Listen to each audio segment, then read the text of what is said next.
Hello guys, and welcome to my channel.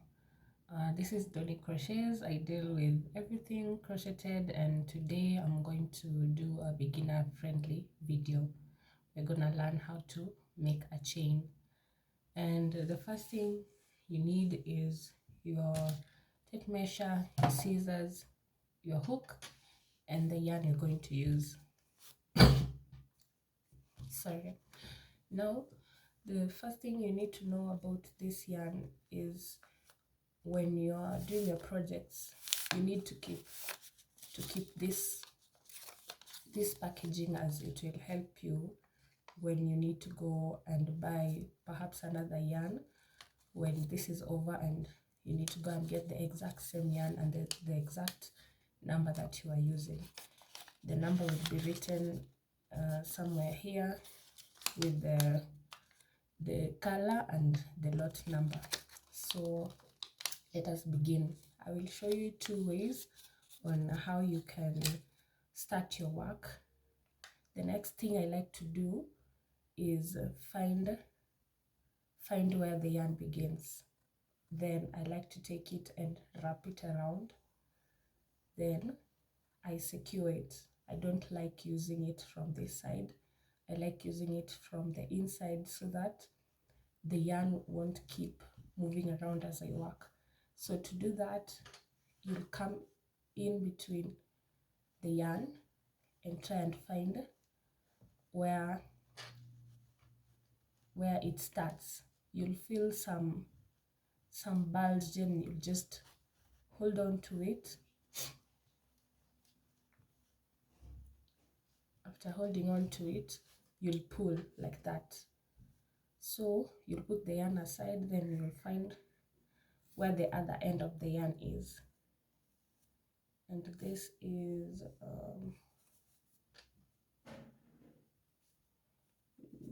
okay.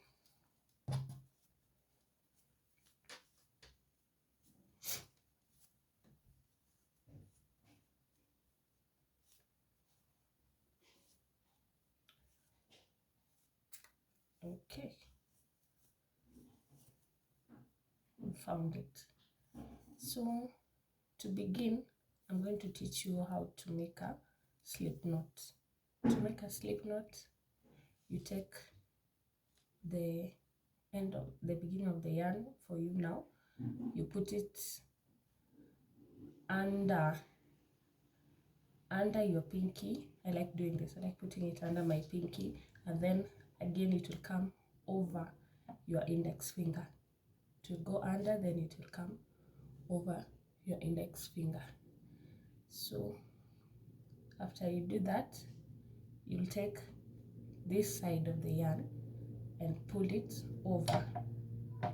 Okay, you pull it over. After you pull it over, you take this, you hold on to this end with this thumb and the middle finger, then you pull this out. Oh my god, sorry, one more time. You do this and then this, and then you pull this out like that. It's okay if you don't get it the first time. So here it will depend on how tight you want to work or how loose you want your work to be. So if you need it to be loose, you'll ensure that this loop is loose, and if you want your work to be tight, you'll make sure that the loop is smaller. So I think I'll work with this size. So the first thing is you hold the end. Remember how I told you put the yarn? Yeah, then you hold the end. That will help you control the tension of your work. So to make the first chain, you'll go like this. You wrap your hook around the yarn, then you pull it in between the hook. You've made your first the first chain. Again, we do it. You wrap your hook, you pull it under. Again, you wrap, you pull, you wrap, you pull, wrap it, pull it, wrap, pull. It will create a pattern like this. So this is what most crocheters use, but I like to use something different, and I find it to be more easy to work with compared to this, as when you build on this, there's a sort of stiffness that happens right here.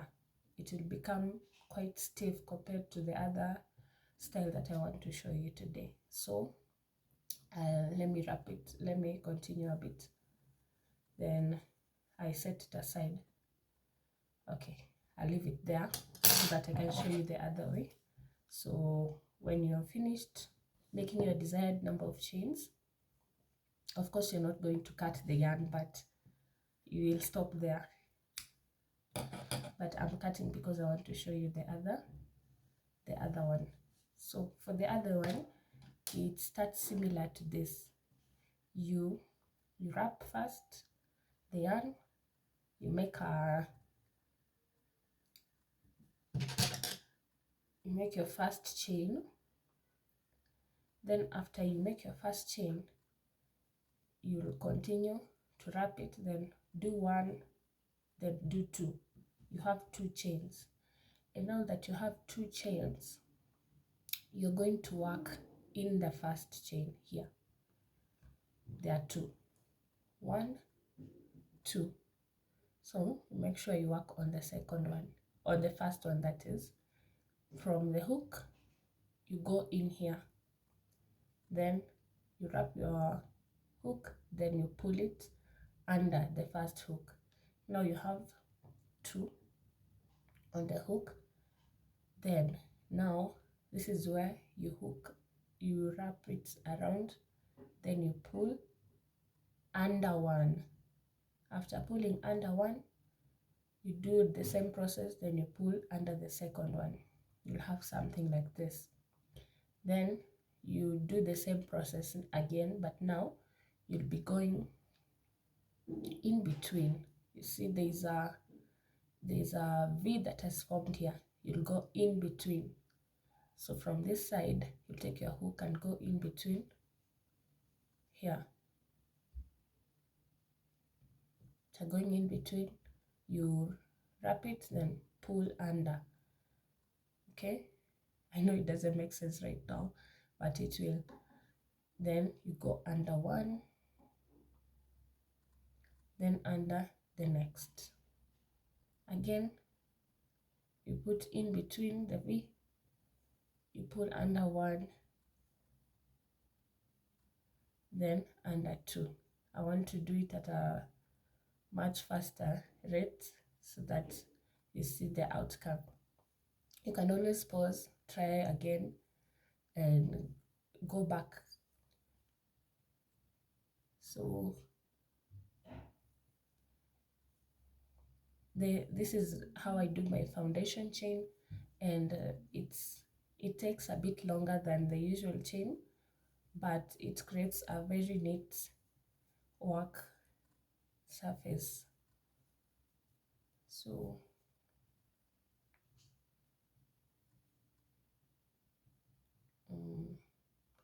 it's almost the same length. Yeah.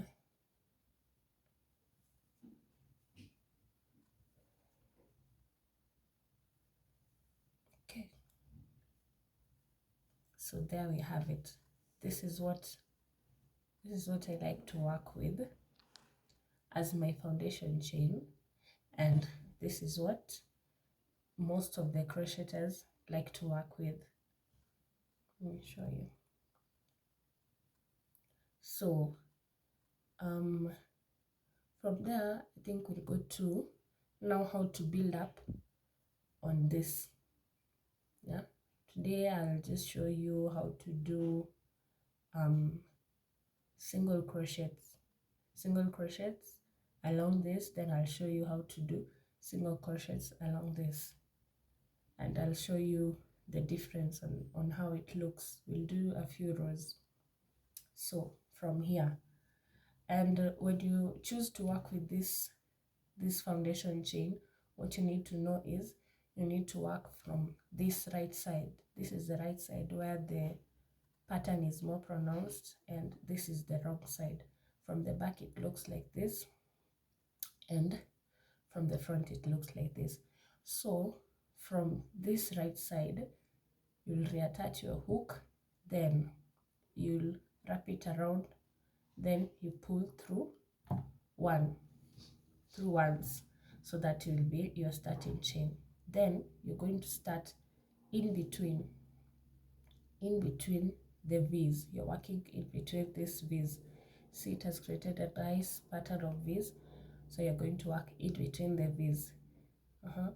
So you do the first one, then you pull under 2, you go in the next V, you pull under 2, again you pull under 2, and you do the same until you reach the end. So let me finish this.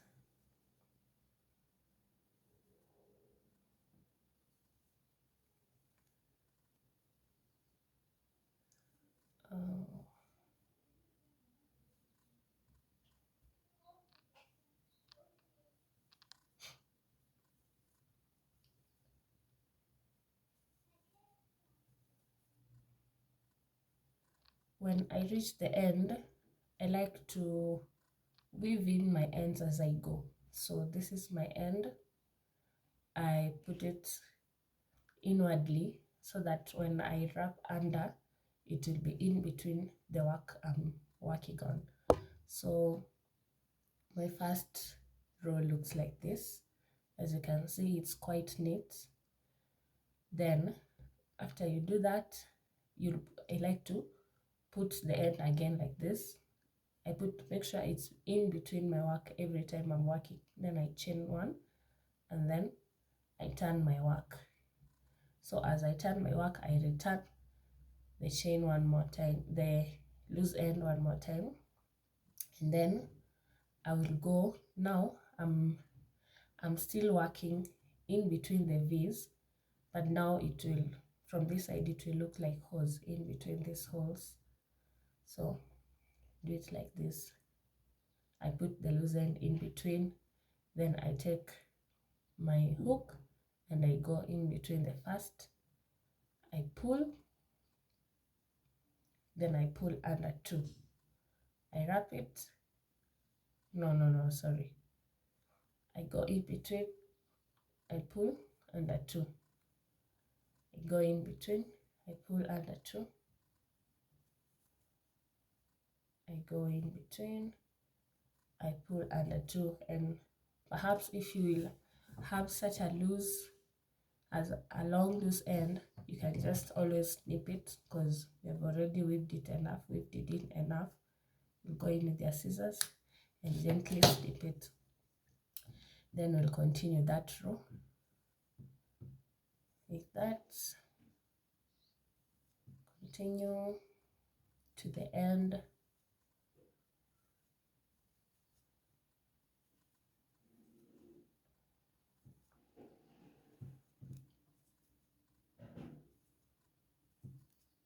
Make sure you get to the very end so that your work doesn't curl up, unless you are trying to achieve a triangle. You are trying to reduce your work, but that we are going to learn in another video. So for today, as long as you're working, let's say you're working in rectangles, you're trying to work for us for a scarf or something of that sort, just make sure you reach the very end. So when you reach the very end, again you do 1 chain, then you turn your work. After you turn your work, I'm doing one last row. You repeat the process, you continue.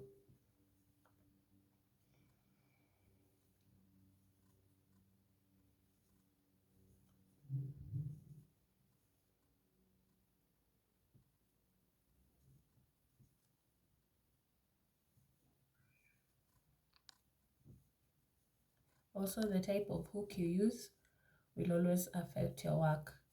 If you need your work to be very dense, you make sure you use a smaller hook size, and if you need it to be loose, you need to use a larger hook size. So now I'm at the end. Let's say you finished working on your rectangle. You chain one again, you pull through, then you'll take your scissors and you'll snip it again. So that is how I like to start my work and how it looks like when you use this kind of foundation chain. Let's go back to the other one. So this can be another lesson. I'll teach you how now to reattach your yarn onto your working projects. Let's say this is where the yarn ended from. You'll first of all, you'll see the chain, and then you'll see this part. You'll pull it through so that you have the loop, and then you have the other end. So you'll take this end, you can pull it like that again so that you have some space. Then how I like to reattach it, I put them together like that, and then I tie a knot, just a regular knot like that. So now when you're continuing to work, you just put your hook in between the loop that was hanging, and then we're going to start working. Okay, so now I've chained one. That should mark as your first chain, and then I turned my work, right? So now when you're using this type of foundation chain, you're going to be working on the upper side of the loops,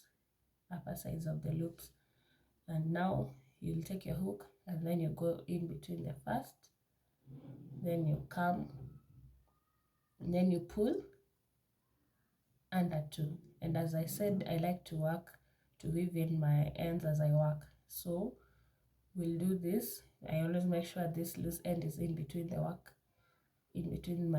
work.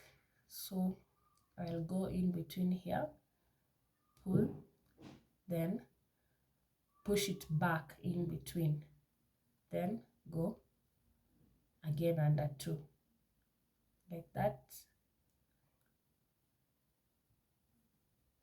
then go under two, under two, under two, under two, under two. Then you make sure you get the last area, under two. Then you start weaving in this end. Okay, so that was our chain one. Yeah, we turn our work. Wait first.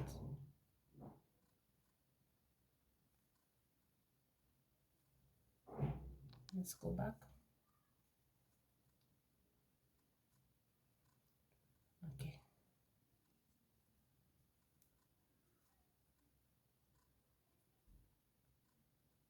We're working in between the V's. In between the V's, it also has V's. So we're working in between the V's. We're just doing the same thing we were doing in the other project so that I can compare how the foundation looks like for both styles, in case you decide to use this one or in case you decide to start with that other one.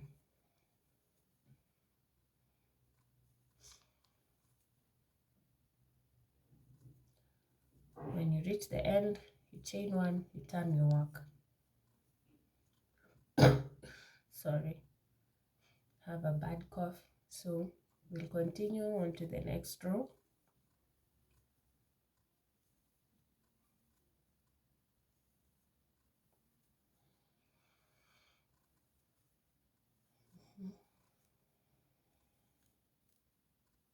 Make sure you chain one when you reach the end. Chain one, turn your work. I'm doing the last one.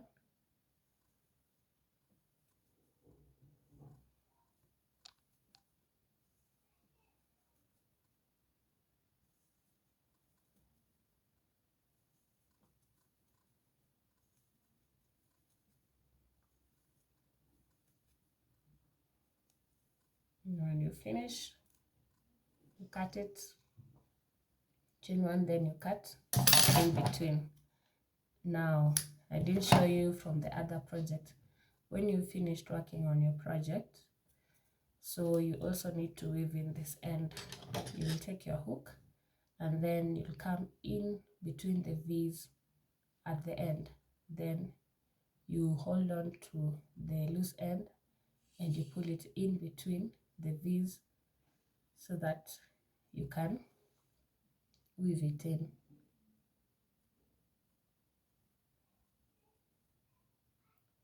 You keep weaving it in between the V's until the loose end has disappeared into the work. Then now you can take your scissors and snip off any loose yarn that is being seen. Carefully not to cut your work.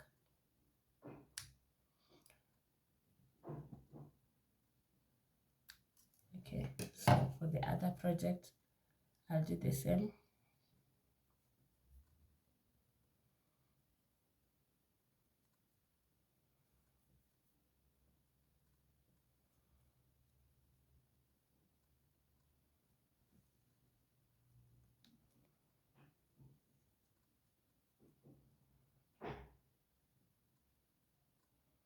Now take the scissors.